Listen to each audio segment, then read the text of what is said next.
ನಿನ್ನೆ ರಾತ್ರಿ 9:00ವರೆಗೆ ರಾಜ್ಯಪಾಲರಾದ ವಜುಭಾಯಿ ವಾಲಾ ಯಡಿಯೂರಪ್ಪನವರಿಗೆ ಸರ್ಕಾರ ರಚಿಸುವುದಕ್ಕೆ ಅಧಿಕೃತವಾಗಿ ಆಹ್ವಾನ ಕೊಟ್ಟ ಪತ್ರ ಹೊರಗಡೆ ಬಂತು. ಆನಂತರ ಬೆಳಗ್ಗೆ ಪ್ರಮಾಣ ವಚನ ಸ್ವೀಕಾರ ಸಮಾರಂಭ ಖಚಿತ ಅಂತಾಗಿದ್ದು ಮಧ್ಯರಾತ್ರಿ ಹೊತ್ತಿಗೆ ಆ ಪ್ರಮಾಣ ವಚನ ಸ್ವೀಕಾರ ಸಮಾರಂಭದ ಮೇಲೆ ಕರಿನೆರಳು ಮೂಡಿತ್ತು. ಮಧ್ಯರಾತ್ರಿಯ ಕೋರ್ಟ್ ಕಲಾಪ ಬೆಳಗಿನ ಜಾವ 5 ಗಂಟೆ ಹೊತ್ತಿಗೆ ಮತ್ತೆ ಪ್ರಮಾಣ ವಚನಕ್ಕೆ ಸುಪ್ರೀಂ ಕೋರ್ಟ್ ಗ್ರೀನ್ ಸಿಗ್ನಲ್ ಕೊಟ್ಟಿದೆ. ಯಡಿಯೂರಪ್ಪನವರು ಸರ್ವಸನ್ನದ್ಧರಾಗಿದ್ದಾರೆ 23ನೇ ಮುಖ್ಯಮಂತ್ರಿಯಾಗಿ ಪ್ರಮಾಣ ವಚನ ಸ್ವೀಕಾರ ಮಾಡೋದಕ್ಕೆ. ಆ ಸಮಾರಂಭಕ್ಕೆ ಬಿಗಿ ಭದ್ರತೆ ಕೊಡೋದಕ್ಕೆ 1500ಕ್ಕೂ ಹೆಚ್ಚು ಪೊಲೀಸ್ ಸಿಬ್ಬಂದಿ ರಾಜಭವನದ ಸುತ್ತ ಭದ್ರತೆಯನ್ನು ಒದಗಿಸುತ್ತಾ ಇದ್ದಾರೆ. ಅದರ ಜೊತೆಗೆ ನಗರದಾದ್ಯಂತ 6000 ಪೊಲೀಸ್ ಸಿಬ್ಬಂದಿಯನ್ನ ನಿಯೋಜಿಸಲಾಗಿದೆ. ಯಡಿಯೂರಪ್ಪನವರ ಪ್ರಮಾಣ ವಚನದ ವಿರುದ್ಧ ಪ್ರತಿಭಟನೆ ಮಾಡೋದಕ್ಕೆ ಹೊರಟವರನ್ನ ತಡೆಯೋದಕ್ಕೆ.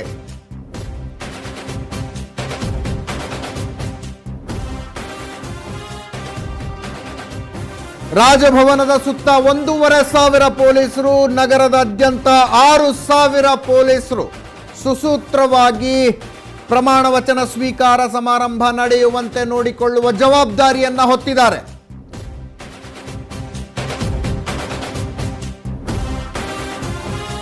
ಬೆಳಗಿನ ಜಾವ 5 ಗಂಟೆ 15 ನಿಮಿಷದವರೆಗೂ ಸಂಶಯ ಇತ್ತು ಯಡಿಯೂರಪ್ಪನವರ ಪ್ರಮಾಣ ವಚನ ಸ್ವೀಕಾರ ಸಮಾರಂಭ ನಡೆಯುತ್ತೋ ಇಲ್ವೋ ಅಂತ. ರಾತ್ರಿ ಕಾಂಗ್ರೆಸ್ ಸುಪ್ರೀಂ ಕೋರ್ಟ್ನ ಬಾಗಿಲು ಬಡಿಯುವ ನಿರ್ಧಾರಕ್ಕೆ ಬಂತು. ಸುಪ್ರೀಂ ಕೋರ್ಟ್ ಕಾಂಗ್ರೆಸ್ ಅರ್ಜಿಯನ್ನ ಅಕ್ಸೆಪ್ಟ್ ಮಾಡಿಕೊಂಡು ಮಧ್ಯರಾತ್ರಿ 3 ನ್ಯಾಯಾಧೀಶರ ತ್ರಿಸದಸ್ಯ ಪೀಠವನ್ನು ಸ್ಥಾಪಿಸಿ ವಿಚಾರಣೆಯನ್ನ ನಡೆಸಿತು. ಅಂತಿಮವಾಗಿ ವಿಚಾರಣೆ ನಡೆದ ನಂತರ ಬಂದಂತಹ ತೀರ್ಪು, ಕರ್ನಾಟಕದ ರಾಜ್ಯಪಾಲರಾದ ವಜುಭಾಯಿ ವಾಲಾ ಅವರು ತಮ್ಮ ವಿವೇಚನೆಯನ್ನ ಬಳಸಿ ಅತಿ ದೊಡ್ಡ ಪಕ್ಷವಾಗಿರುವ ಬಿಜೆಪಿಯನ್ನ ಸರ್ಕಾರ ರಚಿಸೋದಕ್ಕೆ ಆಹ್ವಾನಿಸಿದ್ದಾರೆ. ಈ ವಿವೇಚನೆಯ ಅಧಿಕಾರಕ್ಕೆ ಸುಪ್ರೀಂ ಕೋರ್ಟ್ ಮಧ್ಯಪ್ರವೇಶ ಮಾಡೋದಿಲ್ಲ ಅನ್ನುವ ತೀರ್ಮಾನಕ್ಕೆ ಸುಪ್ರೀಂ ಕೋರ್ಟ್ ಬಂತು. ಕಾಂಗ್ರೆಸ್ ಮಾಡಿದ ಕಟ್ಟ ಕಡೆಯ ಪ್ರಯತ್ನ ವಿಫಲ ಆಯಿತು. ಅಂತೂ ಇಂತೂ ಯಡಿಯೂರಪ್ಪನವರು ಪ್ರಮಾಣ ವಚನ ಸ್ವೀಕಾರ ಮಾಡಲಿದ್ದಾರೆ ಇನ್ನು 1 ಗಂಟೆಯ ಅವಧಿಯಲ್ಲಿ.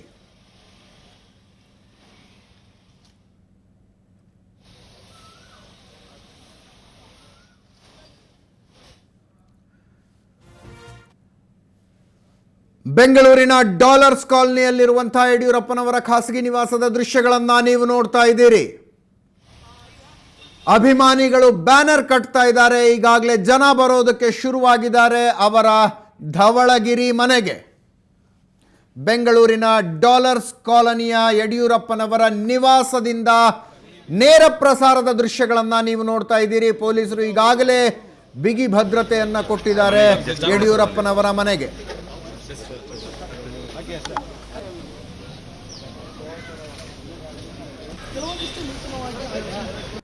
ಇನ್ನೊಂದು ಕಡೆ ಯಡಿಯೂರಪ್ಪನವರ ಪ್ರಮಾಣ ವಚನ ಸ್ವೀಕಾರ ಸಮಾರಂಭದ ವಿರುದ್ಧ ಪ್ರತಿಭಟನೆ ನಡೆಸೋದಕ್ಕೆ ಕಾಂಗ್ರೆಸ್ ಮತ್ತು ಜೆಡಿಎಸ್ ಶಾಸಕರು ತಯಾರಾಗ್ತಾ ಇದ್ದಾರೆ ಅನ್ನುವಂತಹ ಸುದ್ದಿ ಬರ್ತಾ ಇದೆ.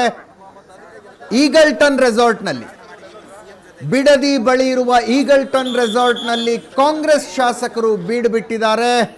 ಬೆಂಗಳೂರು ನಗರದ ಒಳಗೆ ಇರುವ ಹೋಟೆಲ್ನಲ್ಲಿ ಜೆಡಿಎಸ್ ಶಾಸಕರಿದ್ದಾರೆ. 2 ಪಕ್ಷದ ಶಾಸಕರು ಸೇರ್ಕೊಂಡು ಗಾಂಧಿ ಪ್ರತಿಮೆ ಹತ್ರ ಪ್ರತಿಭಟನೆ ನಡೆಸ್ತಾರೆ. ಒಂದು ಕಡೆ ಯಡಿಯೂರಪ್ಪನವರು 23ನೇ ಮುಖ್ಯಮಂತ್ರಿಯಾಗಿ ಪ್ರಮಾಣ ವಚನ ಸ್ವೀಕರಿಸ್ತಾ ಇದ್ರೆ, ಇನ್ನೊಂದು ಕಡೆ ಜೆಡಿಎಸ್ ಮತ್ತು ಕಾಂಗ್ರೆಸ್ ಪ್ರತಿಭಟನೆಯನ್ನ ನಡೆಸ್ತಾ ಇರ್ತವೆ. ಬಿಗಿ ಪೊಲೀಸ್ ಭದ್ರತೆಯ ದೃಶ್ಯಗಳನ್ನು ನಮ್ಮ ಸ್ಕ್ರೀನ್ ಮೇಲೆ ನೀವು ನೋಡ್ತಾ ಇದ್ದೀರಿ. ರಾಜಭವನದ ಸುತ್ತ 1500 ಪೊಲೀಸರು ಮತ್ತು ನಗರದ ಬೇರೆ ಬೇರೆ ಭಾಗಗಳಲ್ಲಿ ಒಟ್ಟು 6000 ಪೊಲೀಸರು ಯಡಿಯೂರಪ್ಪನವರ ಪ್ರಮಾಣ ವಚನ ಸ್ವೀಕಾರ ಸಮಾರಂಭ ಸುಸೂತ್ರವಾಗಿ ನಡೆಯೋದಕ್ಕೆ ಭದ್ರತೆಯನ್ನ ಒದಗಿಸ್ತಾ ಇದ್ದಾರೆ.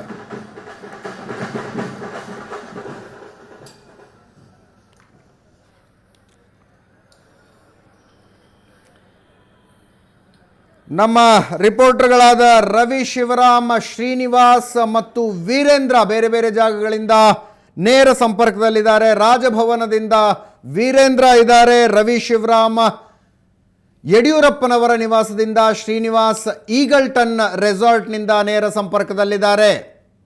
ಎಸ್ ರವಿ ಶಿವರಾಮ್, ಸಂಭ್ರಮ ಕಳೆಗಟ್ಟುತ್ತಾ ಇದೆ. ಯಡಿಯೂರಪ್ಪನವರ ಮನೆ ದೇವರು ಯಡಿಯೂರಿನಿಂದ ಪ್ರಸಾದ ಬಂದು ತಲುಪ್ತು ಅನ್ನೋ ಸುದ್ದಿಯನ್ನು ಈಗಷ್ಟೇ ಕೊಟ್ರಿ ನೀವು. ಅದರ ಜೊತೆಗೆ ಹೊಸ ಸಫಾರಿ ಸೂಟ್ ಕೂಡ ಬಂತು ಯಡಿಯೂರಪ್ಪನವರದು.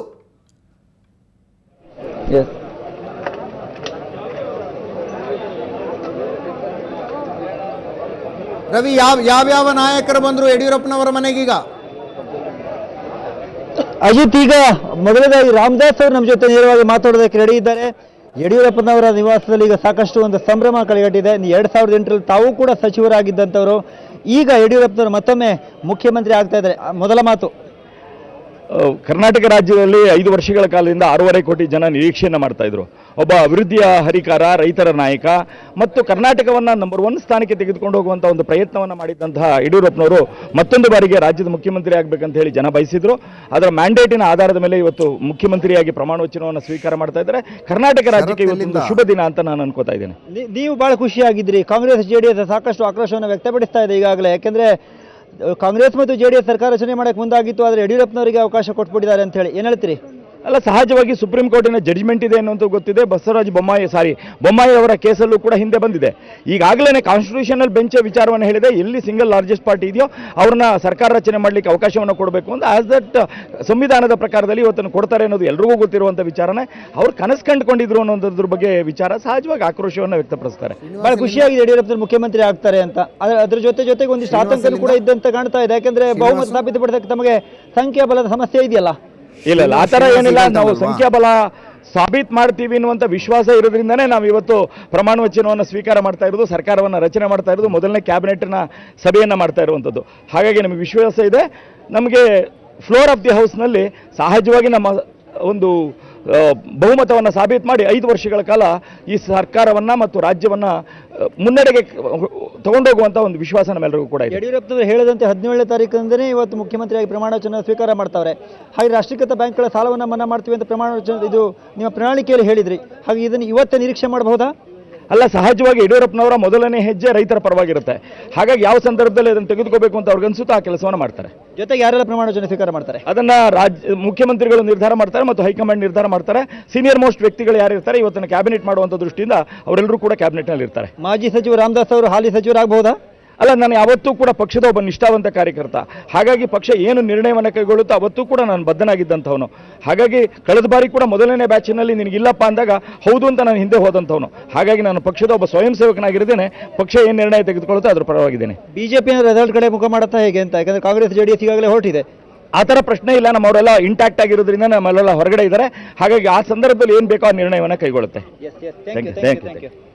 ಅಜಿತ್, ರಾಮದಾಸ್ ಅವರು ಹೇಳ್ತಾ ಇದ್ರು, ಯಾಕೆಂದ್ರೆ ಸುಪ್ರೀಂ ಕೋರ್ಟ್ ವಿಷಯವನ್ನು ಪ್ರಸ್ತಾಪ ಮಾಡಿದ್ರು, ಹಿಂದೆ ಆಗಿರುವಂಥ ಯಡಿಯೂರಪ್ಪನ ಸರ್ಕಾರದ ಆಗಿರುವಂಥ ಬೆಳವಣಿಗೆಯನ್ನು ಮಾತಾಡಿದ್ರು. ಹಾಗೇನೆ ರಿಸಲ್ಟ್ ಬಗ್ಗೆ ಕೂಡ ಮಾತಾಡಿದ್ರು. ಸಮಯಕ್ಕೆ ಸಂದರ್ಭಕ್ಕೆ ಏನೆಲ್ಲ ಅವಶ್ಯಕತೆಗಳಿರುತ್ತೋ ಅದೆಲ್ಲವನ್ನ ಕೂಡ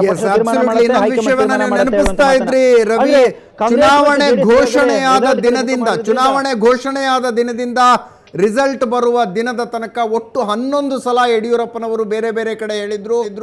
17ನೇ ತಾರೀಕು ನಾನು ಮುಖ್ಯಮಂತ್ರಿಯಾಗಿ ಪ್ರಮಾಣ ವಚನ ಸ್ವೀಕಾರ ಮಾಡ್ತೀನಿ ಅನ್ನುವಂಥ ಮಾತನ್ನ 17ನೇ ತಾರೀಕು ಅವರು ಮುಖ್ಯಮಂತ್ರಿಯಾಗಿ ಪ್ರಮಾಣ ವಚನ ಸ್ವೀಕಾರ ಮಾಡ್ತಾ ಇದ್ದಾರೆ.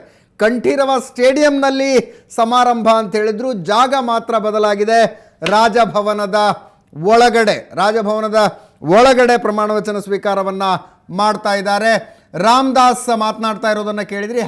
ಹಲವು ಹಿರಿಯ ಸಚಿವರು ಪ್ರಮಾಣ ವಚನ ಸ್ವೀಕರಿಸ್ತಾರೆ ಅನ್ನುವಂಥ ಮಾತು ಖಚಿತ ಆಗ್ತಾ ಇಲ್ಲ ಅಲ್ವಾ ರವಿ? ಕೇಳ್ತಾ ಇಲ್ಲ ತಮ್ಮ, ಇನ್ನೊಮ್ಮೆ ದಯಮಾಡಿ ರವಿ, ಯಡಿಯೂರಪ್ಪನವರು ಒಬ್ಬರೇ ಪ್ರಮಾಣ ವಚನ ಸ್ವೀಕಾರ ಮಾಡ್ತಾರಾ ಅಥವಾ ಅವರ ಜೊತೆ ಇನ್ಯಾರಾದ್ರೂ ಸಚಿವರಾಗಿ ಪ್ರಮಾಣ ವಚನ ಸ್ವೀಕಾರ ಮಾಡ್ತಾರಾ? ಖಚಿತ ಆಗ್ತಾ ಇದೆಯಾ? ಏನಾದ್ರೂ ಸುದ್ದಿ ಇದೆಯಾ? ಅಲ್ಲ, ಈಗ ರಾಮದಾಸ್ ಅವರು ಹೇಳ್ತಾ ಇರುವ ಹಿನ್ನೆಲೆಯಲ್ಲಿ ನೋಡ್ತಾ ಇದ್ರೆ ನಮಗೆ ಸಿಕ್ಕಿರುವಂಥ ಮಾಹಿತಿಯ ಪ್ರಕಾರ ಕೂಡ ಯಡಿಯೂರಪ್ಪನವರ ಜೊತೆಗೆ ಶ್ರೀರಾಮುಲು ಈಶ್ವರಪ್ಪನವರು ಹಾಗೆಯೇ ಆರ್ ಅಶೋಕ್, ಗೋವಿಂದ ಕಾರಜೋಳ ಅವರು ಈಗ ಪ್ರಮಾಣ ವಚನ ಸ್ವೀಕಾರ ಮಾಡ್ತಿರುವಂಥ ಒಂದು ಪ್ರಾಥಮಿಕ ನಮಗೆ ಮಾಹಿತಿ ಇದೆ.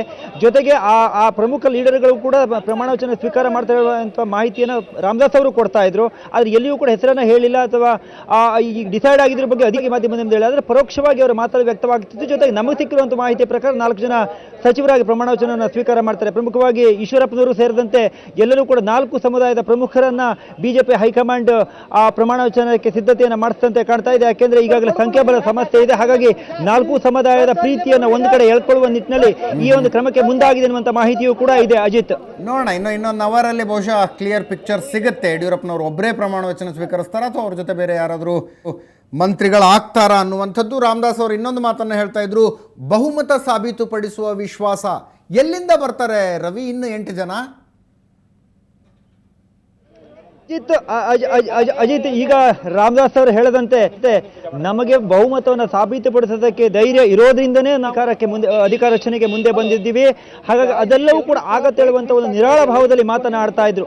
ಯಡಿಯೂರಪ್ಪ, ನಾನು ನಿನ್ನೆಗೂ ಕೂಡ ಇದೇ ಮಾತನ್ನು ಹೇಳ್ತಾ ಇದ್ದೆ, ಯಡಿಯೂರಪ್ಪನವರ ಮುಖದಲ್ಲಿ ಕೂಡ ಅಂಥದ್ದೊಂದು ಆತಂಕ ಇದ್ದಂತೆ ಕಾಣ್ತಾ ಇಲ್ಲ. ಯಾಕೆಂದ್ರೆ ಕೇಂದ್ರದ ನಾಯಕರು ಈಗಾಗಲೇ ರಾಜ್ಯ ನಾಯಕರಿಗೆ ಹೇಳಿದ್ದಾರೆ, ಪ್ರಮಾಣ ವಚನ ಮುಕ್ತಾಯ ಆಗಲಿ, ಹೇಗೆ ನಾವು ಬಹುಮತವನ್ನು ಪಡೆಯಬೇಕು ಅಥವಾ ಸಂಖ್ಯಾಬಲವನ್ನು ತೋರಿಸಬೇಕು ಅನ್ನೋದು ನಮಗೆ ಗೊತ್ತಿದೆ ಅಂತ.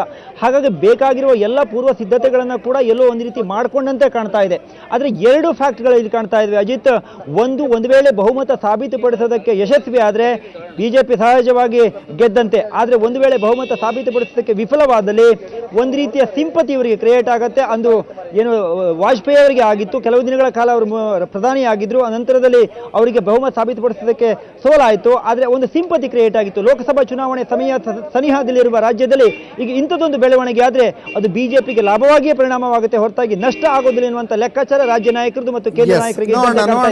ಆದರೆ ಅಮಿತ್ ಶಾ ಮತ್ತು ನರೇಂದ್ರ ಮೋದಿ ಅವರು ಕೆಲಸ ಮಾಡಿದ ರೀತಿಯನ್ನ ನೋಡಿದಂಥವ್ರು ಇದನ್ನ ನಂಬೋದಿಲ್ಲ. ಕೇವಲ ಅನುಕಂಪದ ಅಲೆಯನ್ನ ಎಬ್ಸೋದಕ್ಕೆ ಯಡಿಯೂರಪ್ಪನವರು ಬಹುಮತ ಸಾಬೀತುಪಡಿಸೋದಕ್ಕಾಗದೆ ರಾಜೀನಾಮೆ ಕೊಟ್ಟು ಬಿಡ್ತಾರೆ, ಆನಂತರ ಅನುಕಂಪದ ಅಲೆ ಏಳಬಹುದು ಅನ್ನುವಂಥ ಮಾತನ್ನ ಅಮಿತ್ ಶಾ ಮತ್ತು ನರೇಂದ್ರ ಮೋದಿ ಇಷ್ಟು ದಿವಸ ಕೆಲಸ ಮಾಡಿಕೊಂಡು ಬಂದಿರುವ ರೀತಿಯನ್ನು ನೋಡಿದಂಥವ್ರಿಗೆ ಖಂಡಿತವಾಗಿ ಅನಿಸೋದಿಲ್ಲ. Let us wait and C.